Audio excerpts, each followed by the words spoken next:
Hello, gorgeous souls. I am coming at you cozy in my tiger striped robe because it is cold outside and I just felt like being cozy. And this is an example of me listening to my body, which has been one of my absolute greatest strengths at developing my intuition. So I'm going to share with you today 3 of my top intuitive development tips that are for anybody who is wanting to really be able to listen to that intuition and center it and focus it today on how the body is involved and what the body can do to help us with understanding what it is that is coming through. So I want to share with you the very first one, which is we get to relax our nervous system. Did you see what I just did there? I was like, I have trained myself to do this. When I notice my energy is like, to take a deep breath. That's one of the quickest and easiest ways you can actually drop in to the present moment and start to feel your body. And this is so mind-bendingly simple. You're going, Aurora, why are you telling me I need to breathe? Because I need to be reminded to breathe. Even though I've made it a practice, when I'm getting all up in my head, when I'm thinking about too many things at once, I'm not able to tap into the present moment and into my body. So taking a deep breath, or a few of them, will help us land in the present moment, which is the only way we can fully access our intuition. Our intuition does not exist in the past. It does not exist in the future. It exists in the present moment now, in the body vehicle that we are riding. And yes, you can go up and you can go up through your crown and connect with your highest self and guides and all these other beings. But I don't want to talk about that right now. I want to talk about getting into the body, which is the foundation for being able to go up with discernment. Okay, that's sort of something for another day. But our bodies are the harbingers of so much wisdom. So coming into the present moment and taking a deep breath. I love going in through the nose and then very slowly exhaling through the mouth. Let's just do it together because we could all use a little bit more oxygen in our lives pretty much at every moment. So breathing in and just blow it out slowly through your mouth.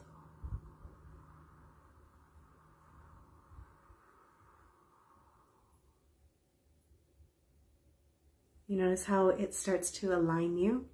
You start to land right here, right now.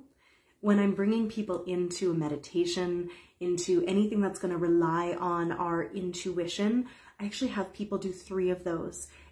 It's for me as well as them. And did you notice my voice changed? I dropped into my heart, into alignment, and that means my body, mind, and soul can all start working together. If our nervous system is activated, if we are in like fight and flight, we've got our shields up and we can't receive the messages, at least without distortion, okay? We're just getting alert, alert, danger. The breathing brings us back into that parasympathetic nervous system, the rest and digest, where we actually can access our logic, intuition, reason, like all of our tools. So this is the easiest, most simple thing that is very easy to forget when we're all riled up. But you can train yourself to notice, how does it feel in your body? Are you feeling soft, relaxed, contracted, expansive? Bringing your awareness to the energetic field of your body and also to the physical body itself is also going to deepen your intuition, because if you are in that contracted or really basically tense state, again, you'll notice you're in that fight or flight stress response. And then the energy does not flow, and we don't hear the messages from our body as easily. Now, if you are in a constant state of stress, hypervigilance, if there's a lot of trauma, if you're noticing you're always tense, there might be healing that needs to be done before you can really be able to trust your intuition, right? People are always saying, like, trust your gut, trust your intuition. I just need to tell you that that doesn't actually apply when you're in a heightened, stressed out response state, which is really easy to fall into, right? With world events, with life stresses, with, you know, things that happen in our life, with chemical imbalances. So if you're in this fight or flight, stressed out, activated nervous system state, your intuition is really going to be distorted. So the key is to be able to do whatever healing work is necessary to be able to relax the body, to come into a space of that parasympathetic nervous system, rest and digest, instead of the try to run away and survive and fight or flee energy that is going to basically be saying you're in danger, right? So the deep breaths, healing whatever is necessary in terms of trauma, or beginning to do that, right? We can go through and do somatic work, we can do body work, we can do tapping, we can do therapy, like whatever is calling to you to support the body. I want to give you maybe one or two other tips that can really help relax the nervous system as well. So for me, the fastest way to really discharge a bunch of energy is to literally shake. Like stand up or even sit down and like shake my body. You can do it with music, you can do it without music, but the difference between what you feel like before you start shaking and like after 30 seconds of shaking is phenomenal. I dare you to try it. I'm not going to do it on this live right now, mostly because I'm wearing a robe and I don't have a tie for it and everything will be flying everywhere. So it creates spaciousness. And when we have space, we can start to hear the messages, the energy can flow, and there's less distortion. So when we are feeling in the body expansion, that energy can flow. We can start to go, okay, what is going on here? What is coming through? When we're in the contracted state, both physically and energetically, anything that's trying to come through is trying to like squeeze through all the crevices of your muscles and all of that dense energy. And it's like the information is coming through a distorted funhouse mirror.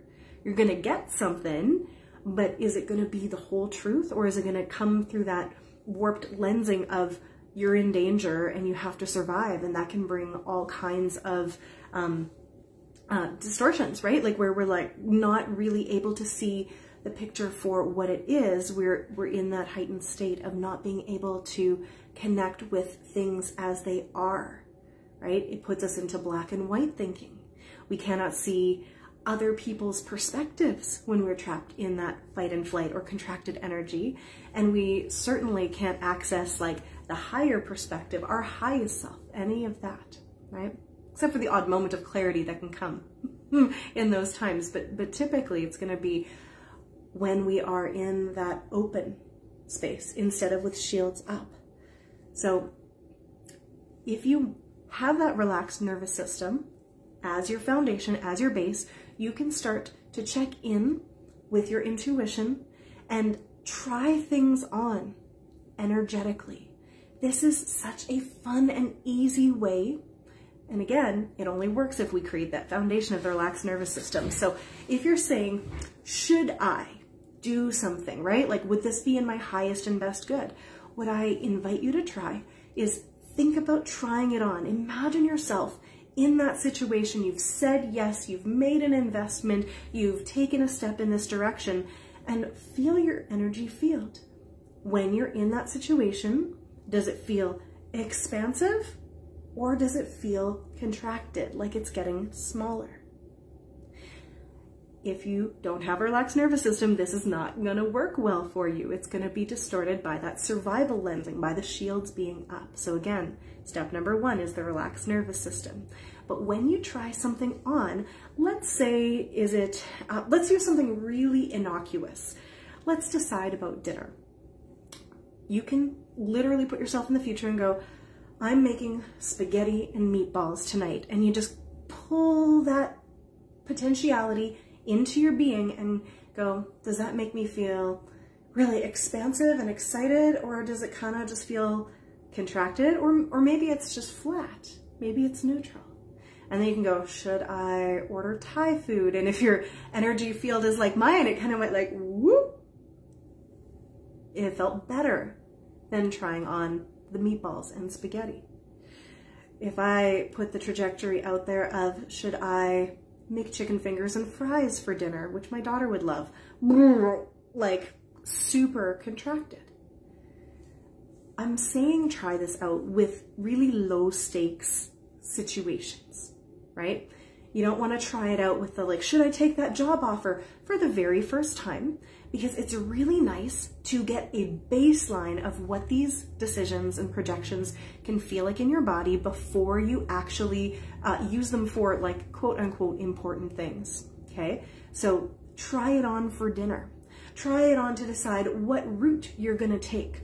Try it on with what show you wanna watch on Netflix, or if you're debating between, you know, going to bed or staying up to watch a movie, right? Try it on. Try it on. Pull that future trajectory into your energy field. How is it in your body? Constricted, flat, neutral, or expansive? And then go do the thing, right? And notice what happens. Did it actually feel good, right? Get that feedback. Did I make a good choice, right? If you had that, yes, ordering Thai food, you know, energy, and it felt really expansive, and then you get your Thai food and you're like, oh, you got to check in on a few things. It's not that your intuition was wrong in ordering the Thai food. Did you listen to your intuition with what you actually ordered? Did you want to get a seafood curry, but it was like the most expensive thing on the menu, so you chose something different instead? Maybe that's why it feels flat. So you might need to use this at several steps during the process. Right, so just giving you the idea that there's a little bit of nuance. Paulina, you did that for dinner today? You craved peas? For some odd reason, that's amazing. I love that. Yeah, we want to practice listening to our intuition with the small things. And then we get really comfortable with it and we get the positive feedback. And then it's easy to listen and know, or easier, with the big things, because you know how to try on the trajectories, to feel them in your body, and notice that without having to go into only the mind level. Because your mind is an amazing tool, but it's not actually going to be able to logic and reason its way into what the highest trajectory for you, because sometimes it doesn't make rational sense what you are going to feel the best doing, okay? So after you have tried on some of that expansion and contraction energies, here's one more that you can do to really amplify your intuition by working with your body, right? Creating that really deep foundation. Literally talk to your body. Like, actually have a conversation with it. Again, it works best with a relaxed nervous system when your body is calm, because you have the space to hear. Now, some people are clairsentient, clairaudient. They're gonna like literally get their body talking back to them, and they'll be able to translate it in words in the ears. But maybe you're just gonna get a feeling, and you're gonna use your imagination and your best guesses, because you know yourself, to interpret that information. So if you are struggling with an injury, for example, let me actually give you one from my real life. This will be better than some hypothetical that I can do, okay? About 13, 14 years ago, I had a cyst on an ovary. I'd never had one before. It was really weird. It was really painful. I had to go to the hospital to get it checked out because it ruptured. And afterwards, I basically sat down in meditation after the pain was gone, after I could think, because I couldn't think to do this when I was, you know, like in the throes of pain. And I was like, ovary, what the heck? What is up? What is going on with you? And I felt, heard, understood my ovary go to me, I don't feel safe at my house. I was like, what? Tell me more. And what flashed, you know, very multidimensionally behind my eyes, in my mind's eye, and with the downloads, because the way that my psychic senses work, I get the visions, I get the sounds, I get the intuition, I get the feelings, I get all of it, but you might just get one part. But I was shown the people that were my roommates' friends that were staying at the house with me. And not with me, but with my roommates. And they just had bad vibes. They were kind of shady. And they talked about doing some randomly illegal things. You know, like they didn't seem like they were harmful or I was in danger or anything like that. But my body didn't feel safe. Even though my mind was making all of these like, oh, it's fine, excuses. I didn't know how unsafe my body was feeling in that situation. So I was actually moving out of that place at the end of the month. All I needed to do was hang out at my fiance's house for the next couple days while they were still staying there. And I asked my ovary, do you need me to do anything? And it was like, oh, no, I've said my piece. And I've never had another issue like that again. But that was the first time I literally had that conversation with my body. And I've done that with sprained ankles. I've done that with nagging injuries. I've done it with, you know, like illnesses, like weird pains. You can talk to your body, and it might not use English to speak back to you, or Russian, or whatever your native language is, but there will be a feeling. And if you're not sure what the feeling means, ask, hey, spirit, body, whatever you want to call on, show me the clarity. Give me clarity on what this means, and just keep asking. If you keep asking for clarity, if you keep setting the intention, it will come for you, right? It will. As long as you practice those first steps of learning to relax the nervous system and create enough space for whatever needs to come through. When we're all contracted energetically and physically, we're not going to hear the messages, or we hear them in a distorted way. It's like Purple Monkey Dishwasher, when really it was saying, hey, I need you to go to bed a little earlier, right? Our bodies have the entirety of the wisdom of the cosmos inside of them. It's really fascinating. But people always want to like go up and expand to get to the all that is.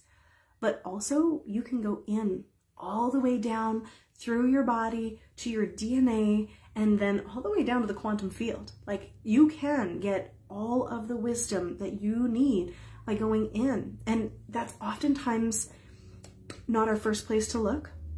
And yet, when you clear enough of the trauma and the tension out, it's actually easier, because your body is going to give you more information with immediate feedback, because you can literally feel it. Whereas if you're going up and out to check in with things that are like outside of self, you don't have that feedback mechanism to check in, right? You're just getting the information, and it's up to your mind and your body. Of course, you feel like, how does that feel? But it's different because it's coming from outside of self. You have within you all the wisdom that you require. So play with it. Let me know how it goes. If you have any questions or stories about this, please make sure to leave it in the comments below as well, because I truly believe that the key to our evolution of consciousness right now